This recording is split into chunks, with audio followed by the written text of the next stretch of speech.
હાલો મિત્રો, આપણે તો તૈયાર થઈ ગયા છે અને બૂટ નીચે ઉતારી લીધા. બૂટ તો સાફ જ છે, કંઈ તો સાફ કરવા પડે એવા છે નહીં. પહેરી અને હવે આપણે નીકળી ગયા છે.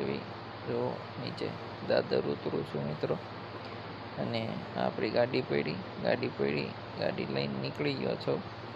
સામે એવું મહાદેવનું મંદિર રસ્તા વચ્ચે જ છે મિત્રો.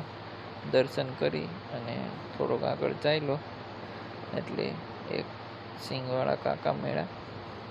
એટલે લાલભાઈની વાટે હતો, એટલે સિંગ કીધું બેઠો બેઠો ખાવું કીધું. ત્યાં લાલભાઈને એનો છોકરો આવી ગયા અને અમે ગેટ ઉપર ગાડી મૂકી અને તો હાલતા હાલતા જ આવી છે. આ મેઇન ગેટ આવી ગયો મિત્રો. મેઇન ગેટથી અંદર જ આવી છે. એટલે આ બાપુની ગાડી પડી. બાપુની તો આવી ગયા છે, ડાયરો ચાલુ થઈ ગયો છે મિત્રો. જો ભજનની સંતવાણી અને પૈસા ને એવું બધું ઉડે છે મિત્રો.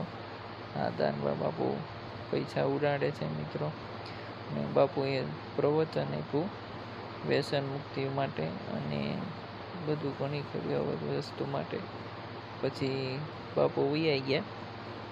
પછી અમે પણ કીધું હાલો આપણે પણ નીકળી જ આવી. મહાદેવ આવ્યા, મહાદેવના દર્શન કરી અને આગળ નીકળ્યા. પછી બહાર આવી ગયા અને ગણપતિ બાપા આવ્યા. આપણી ગાડી જો પાર્કિંગ હતી ત્યાં પહોંચી ગયા. હવે લાલભાઈની આવે છે એની માટે જો આ લાલભાઈને લઈને નીકળી ગયો. એને હવે ઘરે મૂકી અને રિટર્ન આવતો હતો, એટલે ગાડી કે મારે હવે ભૂખ લાગી છે, તો ગાડીને આપણે ખવડાવી દીધું. ગાડીએ ખાઈ લીધું એટલે પાછો જો નીકળી ગયો.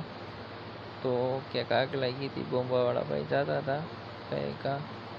અને તમે જોઈ શકો છો રાતે થઈ ગયું હતું મોડું, એટલે બધા સૂઈ ગયા છે. ગાડી આપણે પાર્કિંગ પાછી કરી દીધી અને હવે જો ઉપર ચડું છું. મમ્મી પપ્પા પણ સૂઈ ગયા છે, એટલે ગ્રીલ ખોલી હળવેક દઈને અંદર વયો જાય. અને પછી હવે આપણે પણ છૂવાની તૈયારી કરવાની છે, કાલે કામે જવાનું છે મિત્રો.